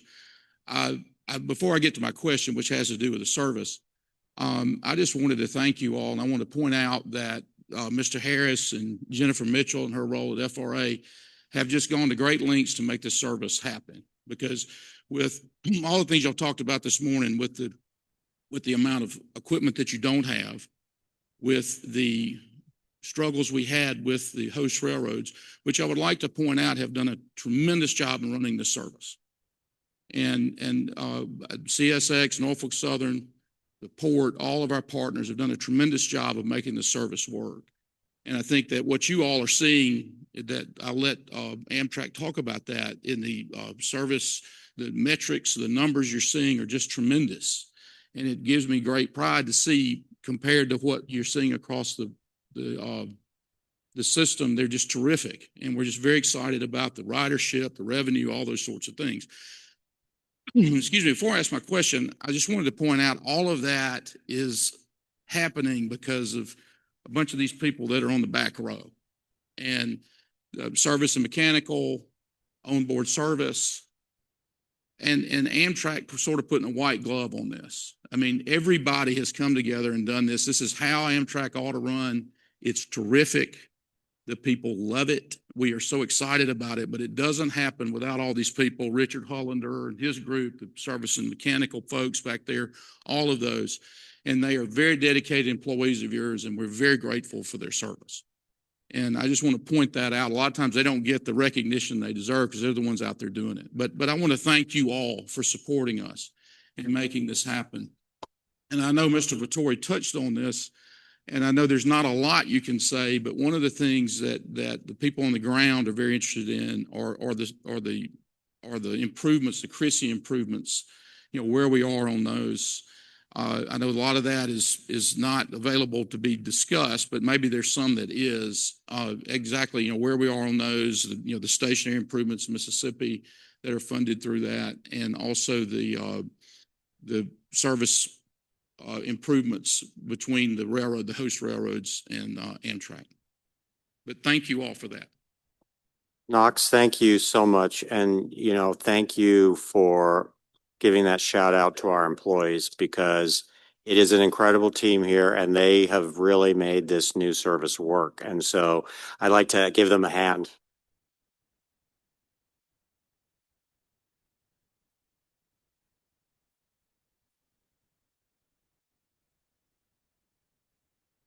Yeah, thank you very much. And thanks to the community as well, because the community has made it work. I mean, really, if any of you were at the launch of the Mardi Gras service back in August, you will have seen the thousands of people who turned out at every station, I think. And it really was absolutely overwhelming and heartwarming to see the degree of support. And the amazing thing is it's continued every day, right? Like the ridership on the service, you know, I mean, I know we were a bit conservative. We needed to be to make sure that it worked out, right? We couldn't be too aggressive in our assumptions, but we're very pleasantly pleased because I think it, you know, not only will sustain the service, but it also speaks volumes for potential expansion of service in other parts of the country. I don't want to put Jennifer on the spot, but regarding your questions about the Chrissy grants and further station improvements, I will ask Jennifer to help me out here, but I know that we're working on, so we had to put temporary platforms in place for the start of service. But we are now now that we have the service in place, we are going back to determine designs and funding required for station improvements. I don't know, Jennifer, if there's something you can add. Yeah, that's correct. We are looking at, we need to identify the funding still for the permanent platforms. I am getting an update as we speak on the freight projects as well. So if we can't answer that question today, I can certainly answer it for you tomorrow at your board meeting. So, yeah.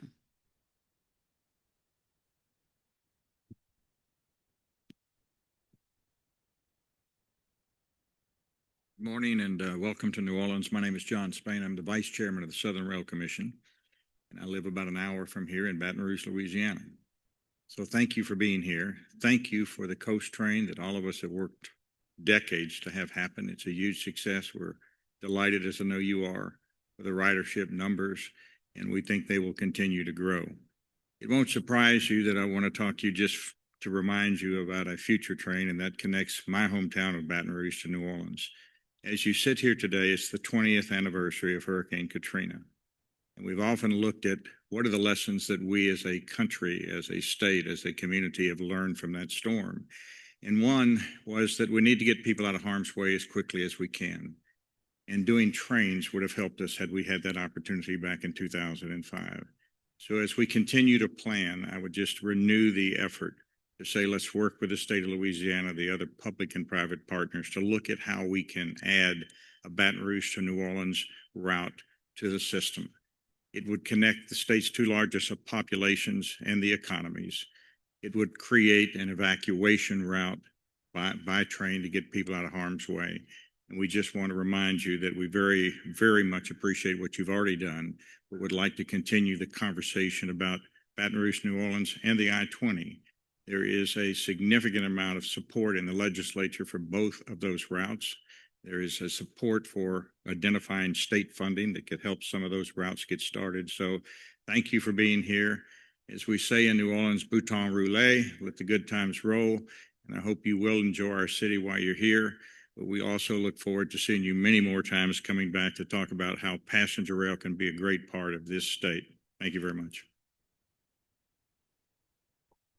Thank you, John. Those comments are all very well received, and all of that is very much on our mind, including the expansion that you referenced. So thank you very much. We have a question online on Portal North Bridge. The question is, when are the first and second tracks going to be online?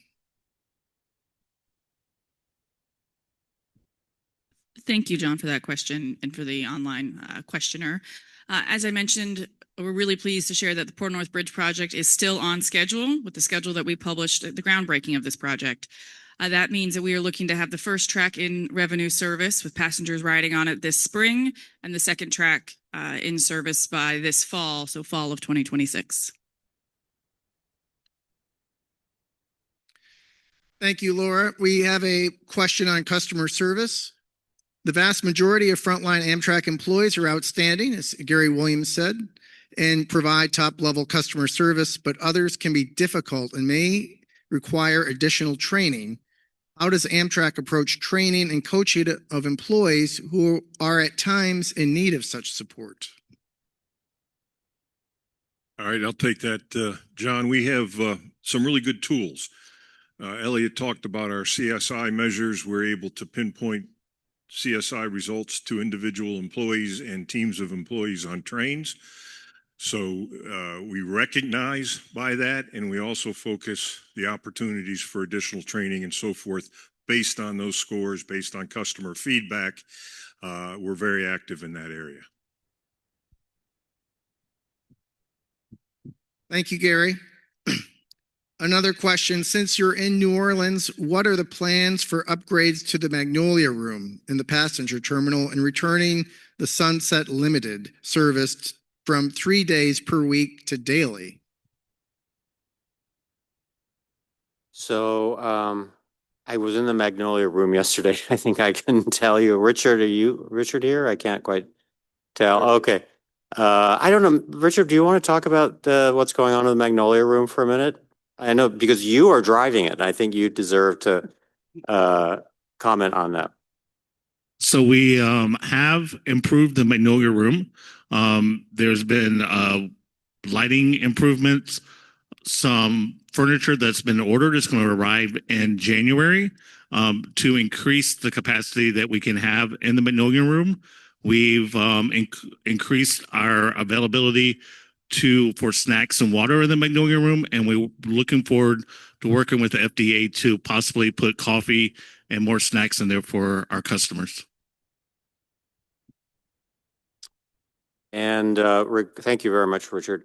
And regarding any day of week expansion of existing service or extension of existing long distance services, I would just refer you back to the Federal Railroad Administration's long distance study that was recently completed, and anything would be within that framework.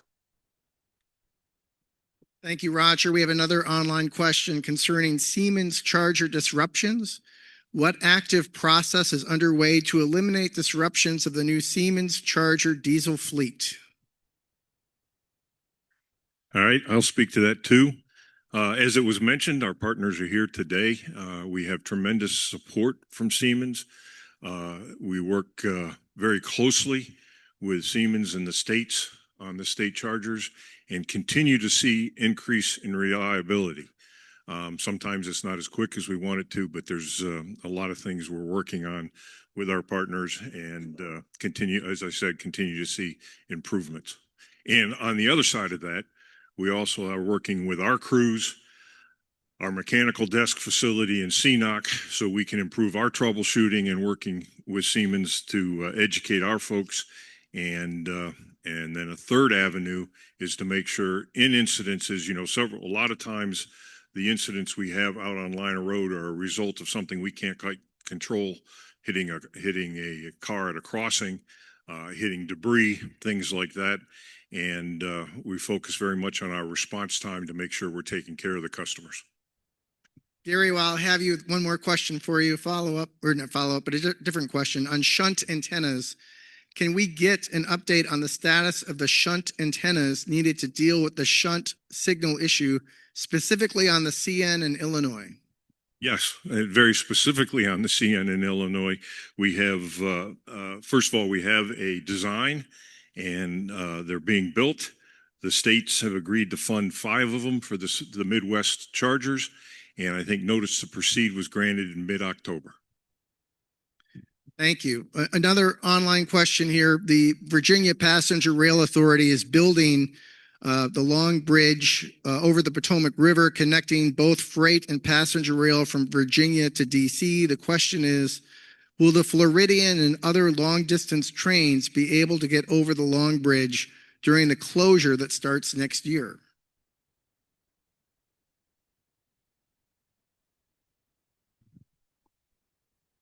All right, John, can't speak necessarily to the exact details, but yes, I mean, the Floridian is one train that will be passing through the construction. The details of the plan for the next couple of months, I believe, were just announced the previous week. Some of those details will change after the first 3 months, but the Floridian will be working through there. I would just say, John, that this is a very important project for the expansion of capacity south of Washington, D.C. It's a key part of the Transforming Rail in Virginia program that we're a partner with the Commonwealth on. And in order to get that amount of work done, it will be necessary to take outages every day to allow for construction, but we're going to be adjusting train schedules to permit long distance trains in particular to continue to operate, but it will be on a modified schedule. Roger, thank you for that.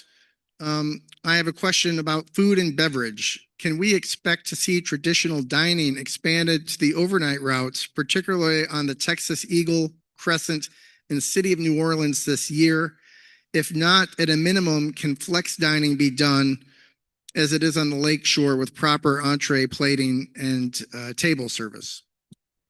A popular topic, long distance dining. We hear questions on LD dining very often. So the short answer is we're actively contemplating potential expansion of traditional dining and or potential different approaches to flex dining across a host of different routes. So can't speak today to specifics on the long distance routes that were questioned, but what I can tell you is that we are constantly looking for ways to improve long distance dining, recognizing that it's a topic that many care deeply about for all the right reasons. People ride our trains not only to get from point A to point B, but for a great experience along the way. And we appreciate that for our long distance routes, food and beverage plays a particularly important role in that experience. So actively looking into it and very happy to follow up on specifics with the individual who asked that question to the extent that he or she would like to. So thank you.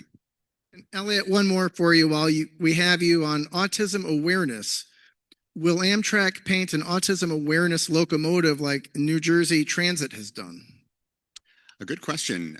We get questions often for a host of excellent causes to wrap our trains. We wrap trains regularly for a host of reasons. Generally, they're for revenue generating partnership opportunities. It costs us tens of thousands of dollars to wrap a train each time we do it. And so there are certainly cost considerations anytime that we pursue train wraps. That said, we are in active conversations, both as part of America 250 and also as part of FIFA, to find opportunities to celebrate great causes. And autism awareness is certainly one that we'd be happy to have a conversation with that organization about to see if there may be an opportunity that makes sense. I have a question on increasing capacity, and perhaps we've already touched on this, but I think the questioner is getting at something specific, so I'll ask it. Given demand exceeding capacity across the system, should Amtrak look to preserve at least some of the best cars in the existing fleet to help meet peak demand and to facilitate quicker implementation of new service? Yes. Maybe to expand a bit on that very brief answer. I think Roger touched on this a bit before as well. We are all for creative opportunities and innovative ways to expand capacity. We do have an issue of 40 and 50-year-old trains that in many cases have reached or are close to reaching the end of their useful life. So in those cases, it may prove challenging to continue to use them as part of our fleet. That said, there are other trains that are not quite to 40 or 50 years. And as we introduce Next Gen Acela, Aero, and eventually our new long distance trains, we will certainly and very proactively look for opportunities to maintain any percentage of our existing fleet that we can to ensure that we're maximizing and optimizing capacity across the system. Thank you. Thank you. We only have one more online question, so this is the last call for questions. If anyone in the room would like to ask a question, please come to the front of the room. If there's a question you want to ask online, please do so. If not, we'll close the Q&A session early. This question is on the Horizon cars.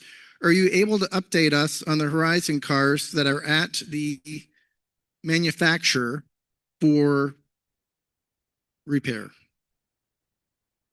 Yeah, John, I can take that. So I think there's probably general awareness that we discovered some corrosion problems with that fleet. It's quite an old fleet. We asked the manufacturer's assistance in evaluating the state of the fleet and what could be done to repair them. We've had most of the fleet evaluated now, and we have found certain number of coaches that can be repaired, and we actually have the repairs underway on a small number at the moment. And so we're going to do whatever we can to return them to the repairable ones to service as quickly as possible. And we hope to have that, or at least the first few, early next year. As the previous question about can we try to keep trains as long as possible to extend our capacity, that's exactly what we're doing as part of our ongoing running of the business. But there are realistic limitations to how long some of this equipment can be maintained safely. We work very closely with the FRA to make sure that we're following the safety guidelines. And we really are, I think, asking the maximum life out of the equipment we have, but we do need to work within the safety regime that we have in this country.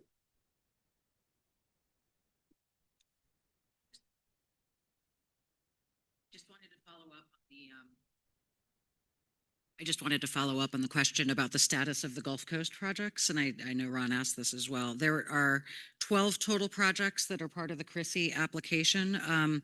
6 of those CSX projects are underway. 3 are at 30% design.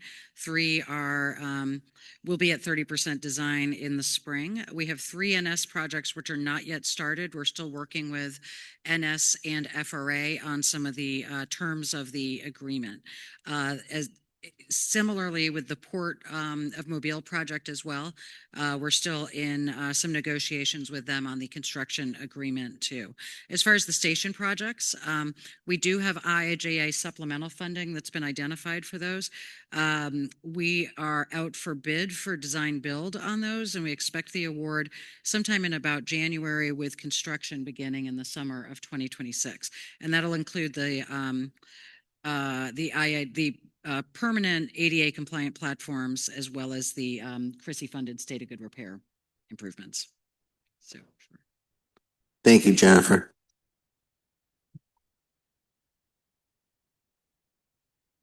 I think we have another online question. It's regarding the New York Penn Station transformation.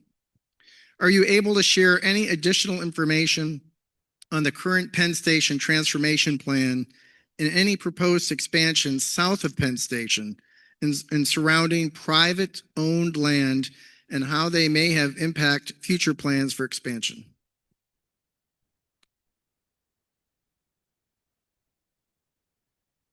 So the current Penn Station transformation plan is really focused around the redevelopment and I would say renovation of the existing footprint, and making sure that the capacity that is possible in that station is optimized before we would look at any type of expansion and incorporation of private property to the south of the station. So the project is, I think, well underway, on schedule. They're recently contracted with all the advisors that they need for the project. So it's on time, on budget, on schedule. But it's really focused on trying to make sure that the maximum possible opportunity is achieved from the current footprint. Oh, I'll jump in briefly to talk about the FRA's role. FRA is leading directly the service optimization study. We have a contract that's underway for that. By April, hope to have completed an initial phase that will look at what the potential permutations are for using the existing footprint, have that output to plug into the master developer portion for the head house. The point being that we will, exhaust the investigation of what can be done with the existing footprint and really seriously analyze what expansion might be necessary before going there. Thank you. We have one more question concerning Gateway. Is the federal government still reimbursing the Gateway Development Corp for the Gateway program?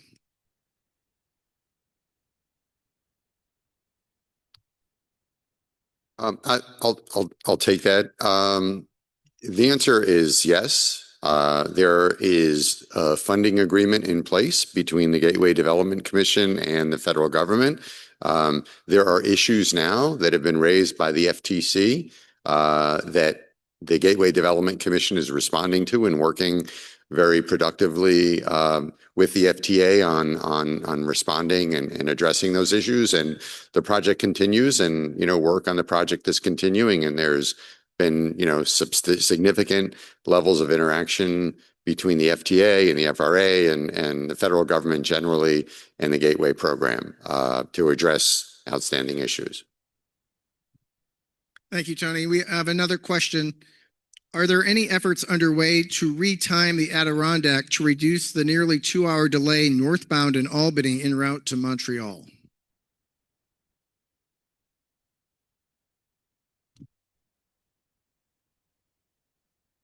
Yeah, I mean, I'll have to look at that, John, and get back to the appropriate individual. I have another one here on long distance fleet expansion and capacity. The extraordinary fares being achieved for the sleeper service demonstrates that there is strong demand and tickets that could be sold but can't due to lack of capacity. What is being done now to expand the long distance fleet, such as returning damaged cars to service? We have underway a wreck repair program that is restoring all repairable equipment to service. However, there's a limited quantity of equipment that can and should be repaired. Some of it is beyond being repairable, and so there's a limit to the amount. But everything that is viable is being worked on for restoration service. Thank you, Roger. A question on timetables. Some routes now have timetables again after a long absence. Can we expect the rest to get timetables? They are very useful for trip planning. So that's something we can certainly look into. I know we've gotten this question before on the PDF versions of timetables and them being published. One of the challenges that we face around those timetables is that they change somewhat often on a seasonal basis. And so we've been, I think, remiss historically to publish them, recognizing that there, again, is opportunity for change often. And so in the interest of not having somebody print out a timetable for it only to be wrong a week or two later, were there to be an issue that were to arise, we've opted for a more dynamic approach where folks are able to check either the app or online or call into our care center to the extent that that's their preferred method to check in on timetables. But recognizing that there is an interest, we're happy to take a renewed look at whether posting timetables is something that may make sense. Thank you. Thank you, Elliot. Jennifer Mitchell, I believe this one's for you. Service expansion in Ohio. Are there any plans to expand service in Ohio with either new routes through Columbus or increased frequency through Cleveland or Cincinnati?